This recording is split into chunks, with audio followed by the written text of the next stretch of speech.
Hello and welcome to Community Crossroads. I'm Carolina Astrain. On today's show, we hear from Mid-Coast Family Services, Cheryl Johnson, the Victoria MPO, and we take in a performance by Veronica La Consentida. First up, we talk about a difficult topic, domestic violence. It is Domestic Violence Awareness Month, and we invited a local organization that has championed victims throughout our region. We invited Mid-Coast Family Services. Welcome to the show. Thank you for having us. Thank you. So, Beth? Yes. And Wendy, thank y'all so much for coming on.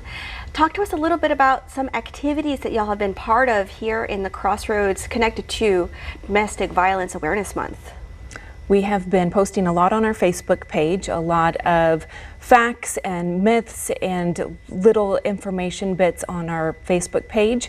And we have also been doing local presentations and participating with other organizations with the Glow Run at UHV and VC and other different agencies that have had things going on this month. Well, it's fantastic to hear that y'all have been so active. And I know some of the things you do are kept behind the scenes out of safety concerns for the victims. Talk to us about some signs or, even a checklist that one should keep if you start to feel unsafe in your own home. Signs of domestic violence can really vary. It could be emotional violence, emotional abuse. The bruises that are on the inside last a lot longer than the bruises on the outside.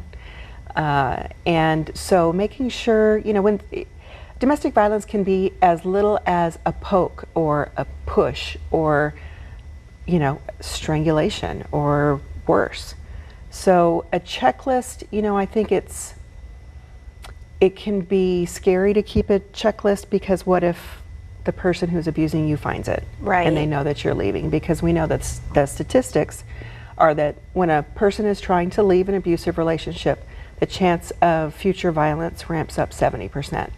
So we want people to be careful, maybe have a place where your birth certificates and important documents are centrally located, maybe have a safety word with another family or friend so that you can call in, or if you're texting or talking, you can say that safety word and they know that you're in trouble.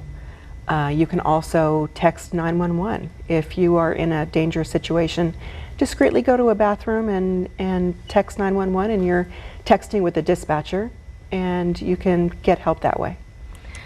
It may sound elaborate, but do you recommend having a place to go, not renting out a completely different apartment, but maybe just a friend that knows that maybe you're dealing with some struggles and that you may need to stay there? Chances are, if you have a friend that you think is going to be safe, he or the abuser probably knows where that friend is too.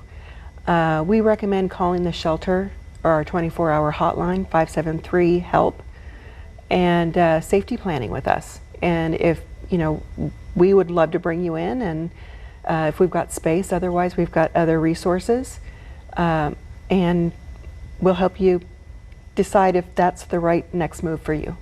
And I would also recommend telling as few people as possible the plan, so if somebody is wanting to leave, not telling everybody, because we're not quite sure who other people are talking to, so keeping it minimum and then calling it definitely to safety plan to the hotline. Or we also have a secure chat line that they can text in if they think their phone or computer is being monitored.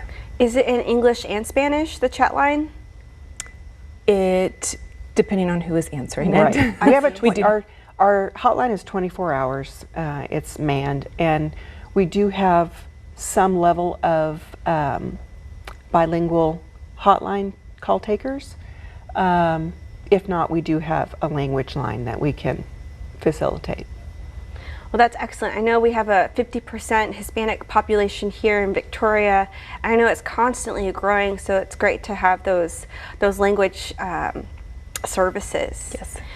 And what can we look for in the months to come? Do y'all have anything planned down the pipeline? We are always open for presentations. We do lots of booths all across the community whenever. We have lots of people who want to hear from us, and so we do. I always say whomever's willing to listen to us, we are willing to come talk to them. It could be about trauma-informed care, what you can do in your workplace or at home. It can be about healthy relationships, healthy boundaries, different things like that. So a business owner could ask y'all to come and do a presentation. Oh, definitely, definitely. Excellent. Well, thank y'all so much for joining us on this week's show. Thank you. Thank you so much. All right, well, coming up, don't go anywhere. We hear from a local author.